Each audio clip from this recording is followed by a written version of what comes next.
રામ રામ ને સીતારામ। તો આજે આપણે ઉઠીને લખવા બેસી ગયા છીએ, કારણ કે લખવાનું બહુ જાજુ હતું।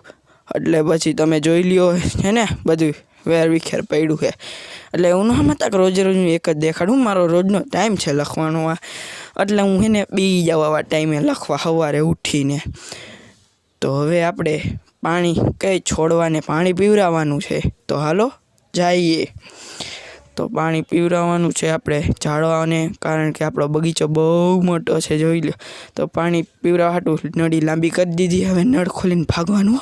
નળ ખોલો એ ભાગ ભાગ ભાગ ભાગો ભાગો ભાગો ભાગો ભાગો ભાગો પહોંચી ગયા ફાઇનલી આપણે। હાલો ગાઈસ, તો પહોંચી ગયા છીએ આપણે। તો છોડવાને હવે પાણી પીવડાવી દઈએ આપણે।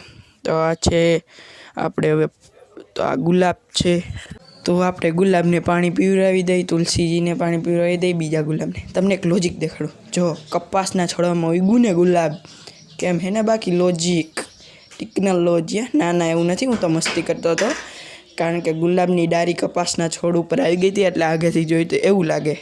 તો ગાઈઝ, આપણે કૂતરાઓને હવે હલાવવા નીકળી ગયા છીએ, કારણ કે સવારના 12 નહોતા નીકળ્યા। તો તમને વ્લોગ સારો લાગ્યો હોય તો લાઈક કરો, શેર કરો, સબસ્ક્રાઈબ કરો।